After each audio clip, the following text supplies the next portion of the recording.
وَلَقَدْ يَسَّرْنَا الْقُرْآنَ لِلذِّكْرِ فَهَلْ مِن مُّدَّكِرٍ۔ اور ہم نے قرآن کو سمجھنے کے لیے آسان کر دیا، تو کوئی ہے کہ سوچے سمجھے۔ السلام علیکم ورحمۃ اللہ وبرکاتہ۔ الحمدللہ حمداً کثیراً طیباً مبارکاً فی۔ میں محمد غوث الاعظم تجوید اور فہم القرآن کلاس میں آپ سبھی کا خوش آمدید۔ انشاءاللہ آج کے ویڈیو میں ہم سورہ فیل کو تجوید کے ساتھ پڑھنا اور اس کا مفہوم کو جاننے کی کوشش کریں گے۔ اگر میں تجوید سے پڑھایا تو وہ بس تجوید تک ہی محدود ہوگا۔ میں چاہتا ہوں کہ قرآن کو تجوید کے ساتھ پڑھنا جتنا اہم ہے، اس سے اہم چیز ہے کہ قرآن کو سمجھے۔ تو ہو سکتا ہے کچھ ویڈیوز لینگتھی بھی ہو، یا ہم ان سوروں کو 2 پارٹس میں بھی، اگر زیادہ لینگتھی ہو گیا تو 2 پارٹس میں بھی کر سکتے ہیں، کیونکہ لہٰذا تجوید کے ساتھ سمجھنا بھی، قرآن کو سمجھنا، عمل کرنا بھی ہمارے اوپر لازمی ہے۔ سورہ فیل کہتے ہیں عربی میں ہاتھی کو۔ تو ابرہہ نام کا ایک شخص تھا، تو یہ یمن کا بادشاہ ہوا تھا۔ تو اس نے ہے نا وہاں ایک خلیصہ، ایک چرچ ہے نا، ایک چرچ کو، عیسائی تھا، چرچ کو کنسٹرکٹ کیا، اور وہ دیکھتا تھا کہ سب لوگ مکے کو آتے تھے خانہ کعبہ کی عظمت کی وجہ سے، کیونکہ وہ پہلے سے ابراہیم علیہ السلام کا بنا ہوا گھر ہے، اور وہاں کے علاقے والوں کو وہ نوٹڈ ہے، فیملیئر ہے۔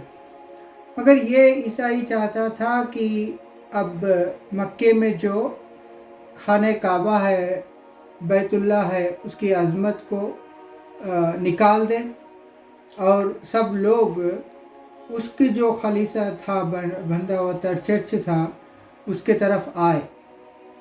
مگر لوگ آ نہیں رہے تھے، تو اس نے ایک چال کیا کہ کسی طرح مکے کے اوپر حملہ کر کے خانہ کعبہ کو اعوذ باللہ شہید کر دیا جائے۔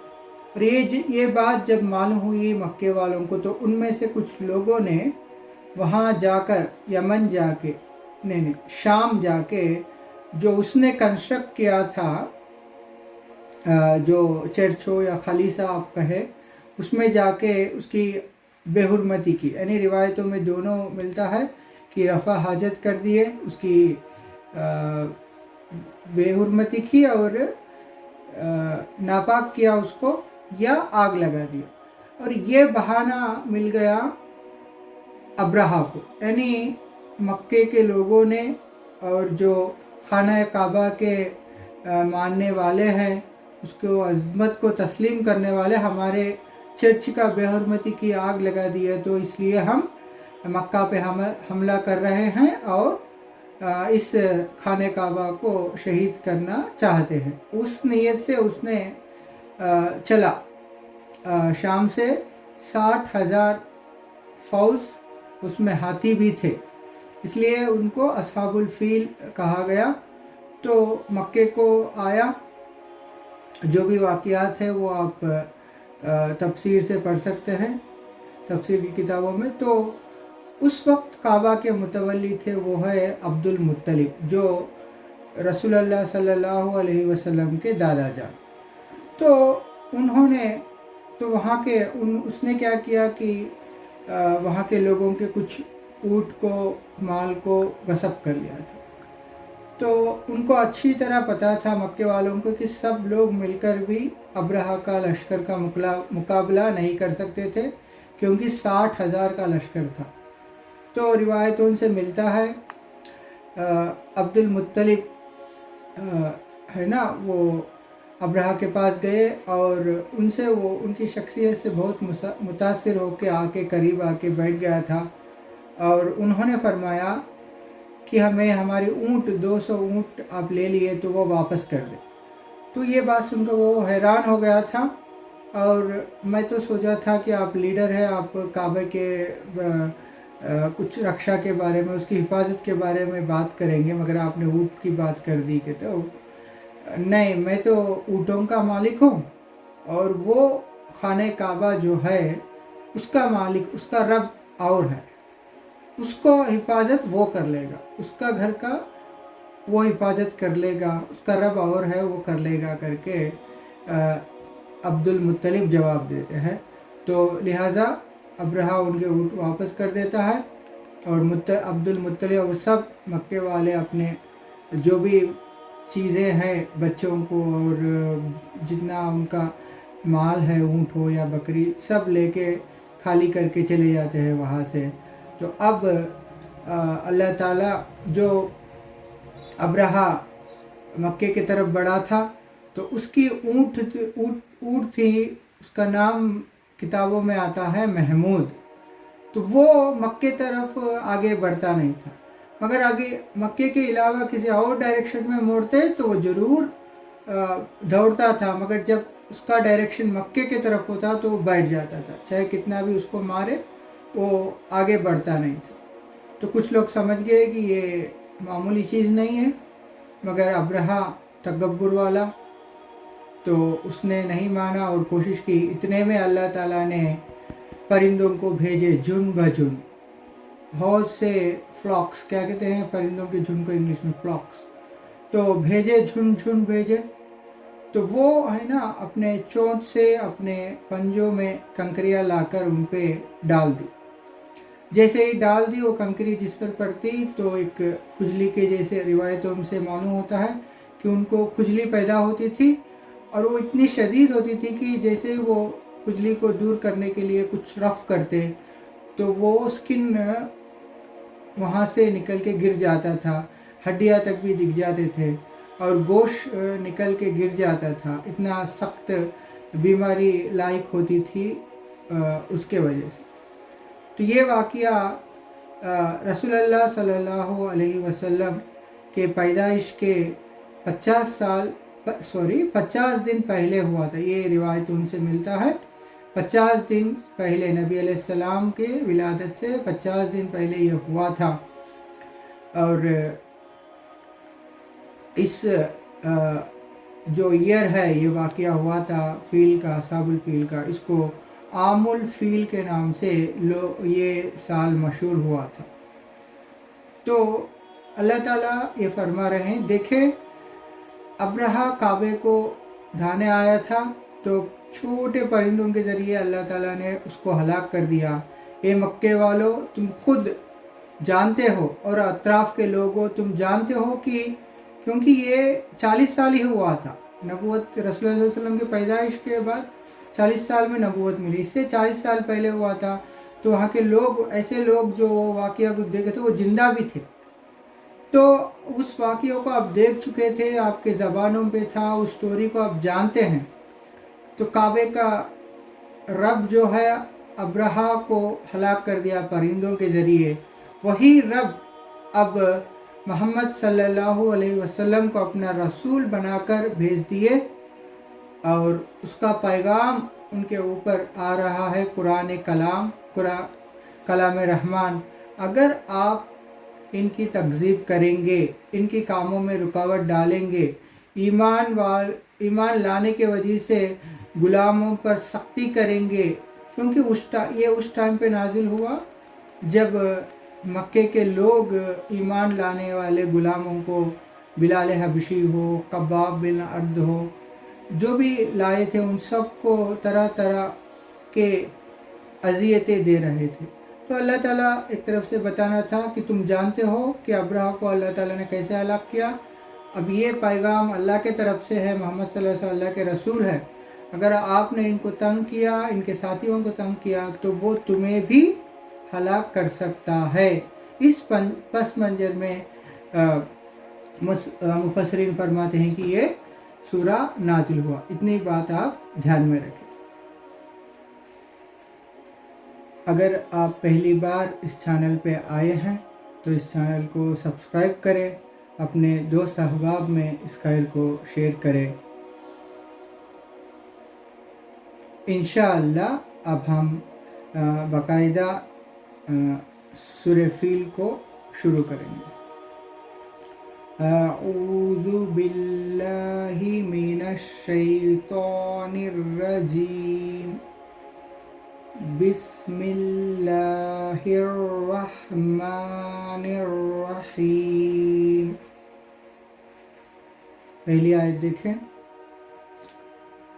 أَلَمْ تَرَ كَيْفَ فَعَلَ رَبُّكَ بِأَصْحَابِ الْفِيلِ۔ اب ہم اس کو ہجے کریں گے۔ حمزہ زبر آ، لام میم زبر لم، علم، تا زبر تا، را زبر را، علم تر، کاف یا زبر کئی، فا زبر فا، کئی فا، یا ساکن سے پہلے زبر ہو تو یہ یالین ہوگا، اس کو یالین کہتے ہیں۔ تو یالین کا قاعدہ نرم آواز سے جلدی پڑھنا ہے۔ کئی فا، فا زبر فا، آئین زبر آ، آئین کا مخرج درمیان حلق سے ہے، آئین اور ہا درمیان حلق سے ادا کریں گے۔ فا لام زبر لا، فعال، دیکھیں را، با زبر رب، با پیشگو ربو، کاف زبر کا، ربو کا۔ دیکھیں را کا قاعدہ یہ ہے کہ را پر زبر پیش ہو تو پر پڑھیں گے، اور زیر آ گیا را کے نیچے تو اس کو باریک پڑھیں گے۔ یہاں زبر کی حرکت ہے تو اس کو ہم پر پڑھیں گے، ربو کا۔ نیکسٹ دیکھیں، بازیر بی، حمزہ صاد زبر اس، بی اس، صاد جو ہے یہ حروف مستعلیہ میں سے ہے، اس کو پر پڑھیں گے۔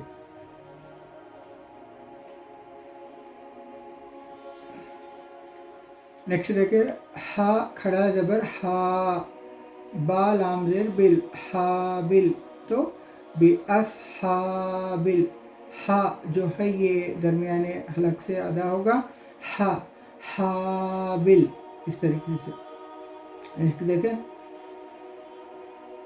فا یا زیر فی، لام زیر لی، تو اگر فی لی ایسا نہیں ہوتا تو جب لام کو اگر ہمیں وقف کرنا ہے تو اس کو لام کو ساکن میں بدل کر وقف کریں گے، تو یہ ہوگا فیل، فا یا زیر فی، یا ساکن سے پہلے زیر آ گیا تو یا مد ہوگا۔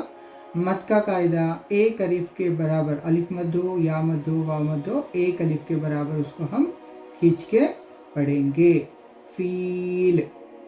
اب ایک بار ہم پڑھیں گے، أَلَمْ تَرَ كَيْفَ فَعَلَ رَبُّكَ بِأَصْحَابِ الْفِيلِ۔ اے نبی، کیا آپ نے نہیں دیکھا آپ کے رب نے اصحاب فیل کے ساتھ کیا کیا؟ یہ اس کا آیت کا مفہوم ہے۔ اب ہم سیکنڈ آیت کی طرف بڑھیں گے، أَلَمْ يَجْعَلْ كَيْدَهُمْ فِي تَضْلِيلٍ۔ اب اس کا ہجے کریں گے، دیکھیں، حمزہ زبر آ، لام میم زبر لم، علم،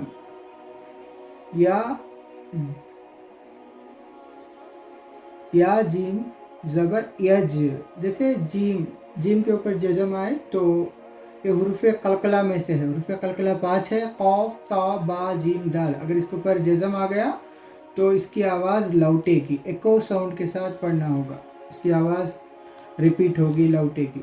یج، آئین لام زبر ال، یج ال نہیں کہیں گے، مگر یہاں جیم کو یج نہیں کہیں گے، یج ال نہیں کہیں گے، ال کہیں گے تو قلقلہ ہوگا، قلقلہ صرف 5 لیٹرز پہ ہوگا، قاف تا با جیم دال، یج ال، کاف یا زبر کئی، دال زبر دا، قیدہ، ہا میم پیش ہم، قیدہم، یہاں جو ہا ہے اس کو جو سینے کے قریب کا حلق کا حصہ ہے اس سے ادا کریں گے قیدہم، فا یا زیر فی، یا مد ہے اس لیے ایک الف کے برابر اس کو کھینچ کے پڑھیں گے. تا ضاد زبر تد، ضاد ہمارے حروف مستعلیہ میں سے ہے، اس کو پر پڑھیں گے تد.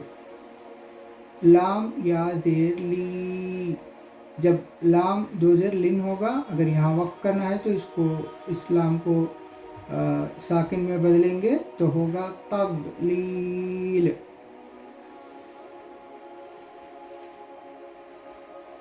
یہاں دیکھیں قید، قید کہتے ہیں فریب کو، خفیہ تکبیر کو. ہم ان کے، یعنی اللہ تعالیٰ اس آیت میں فرما رہے ہیں کہ جو ابرہہ کا لشکر ہے وہ جو خفیہ تکبیر کر کے آئے، اس کو اللہ تعالیٰ نے تضلیل کر دیا، باطل کر دیا، ناکام کر دیا. اس معنی میں یہ ہوگا. اس آیت میں اللہ تعالیٰ فرما رہے ہیں کہ جو ابرہہ خفیہ تکبیر کر کے آیا تھا خانہ کعبہ کو ڈھانے کے لیے، تو اللہ تعالیٰ نے ان کی کوششوں کو ناکام کر دی. یہ یہاں بتایا اللہ تعالیٰ.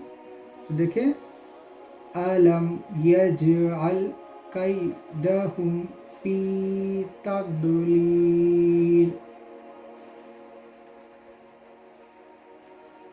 تو یہ ٹائم زیادہ لے رہا، ویڈیو لینتھ بڑھ جا رہا ہے. ابھی 3 آیتیں ہیں ہم سمجھنے کے لیے، تو انشاءاللہ پارٹ 2 کی طرح اس کو ہم کریں گے. اللہ تعالیٰ سے دعا ہے اگر اس کے کلام کو سمجھانے میں کوئی کوتاہی ہوئی ہے مجھ سے تو اپنے فضل و کرم سے معاف کریں. جو وقت آپ دے رہے ہیں کلام رحمان کو سیکھنے کے لیے، اللہ تعالیٰ نے ہمیں جو توفیق دی وقت اس کو ویڈیوز کو بنانے کے لیے، ہمارے آخرت کا نجات کا ذریعہ بنے. اگر آپ پہلی بار اس چینل پہ آئے ہیں تو اپنے اس چینل کو سبسکرائب کریں اور اپنے دوست احباب میں اس خیر کو شیئر کریں. السلام علیکم ورحمۃ اللہ وبرکاتہ.